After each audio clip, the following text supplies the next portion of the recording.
Van Gogh debuting in the imaginary Scramble event, which takes place in between laws about 4 and 5, is a fusion explaining why they are female. In the story, they called Yang Fei and Hokusai in order to enact a grand plan. The outer god behind all of this, connected to Van Gogh, wants to use Hokusai to create a temple, as well as monsters and the terrain within the Void Sea, while Van Gogh is to deify any foreigners there, and Chaldea being a way for more foreigners to be summoned. She has two noble phantasms, one of them we'll talk about later, but the first one, which is embodied through the Starry Night painting that Van Gogh made in life, which is used to empower foreigners, elevating them even beyond the level of a servant, while also making all those who aren't foreigners go mad just from seeing it. The Starry Night painting was also a way for the outer god to peek into our world. This god that we're talking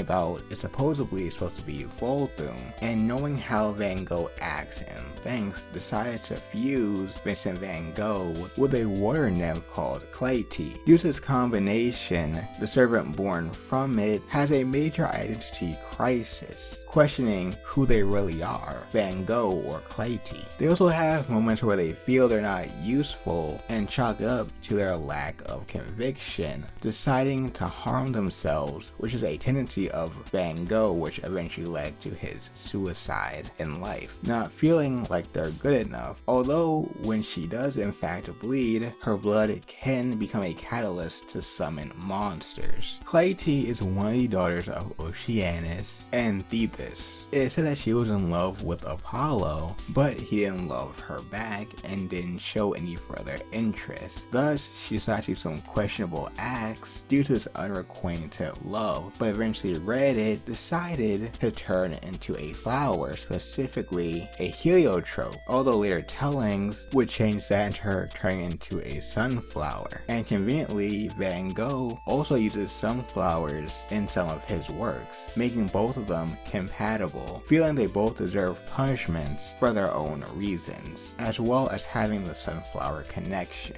In the story, Van Gogh eventually got to the point where they wanted to kill themselves, knowing what the outer god's plan was, but the Clytie part of them refused to let that happen. So they chose the only thing that they thought they could do, which was seclude themselves and just play out their role. After a lot of discussion, the team and Nemo decide to call out to her asking what she wants to be called, be it Van Gogh, Clytie, whatever. And they decided the name Clytie Van Gogh, embracing both sides of themselves. Afterwards, a battle would ensue against the outer god, Vulthoom, that is using Van Gogh. And after a tough battle, Clytie Van Gogh was freed by Frankenstein. To deal the finishing blow, Van Gogh decided to use her second noble phantasm, empowering Fran, but also inflicting curse on them both, which surprised the outer god and gave Chaldea the victory they deserved. And when they thought this was all over, it's revealed that Yang Fei was using them and had decided to turn on them now, taking the grail that Van Gogh was making to summon many foreigners, except for Voyager, because Ares stopped him from answering the call. But Van Gogh wasn't affected by this like the rest because of her connection to Vulthoom being weakened from his recent defeat. And after defeating all the foreigners, it was over for good this time. As the master wakes up, they realize there's someone sleeping under their bed, and that being Van Gogh, surprising them both. Now, if you want to know more about outer gods, I have a video about that I just recently made that you should check out in the description below or the card.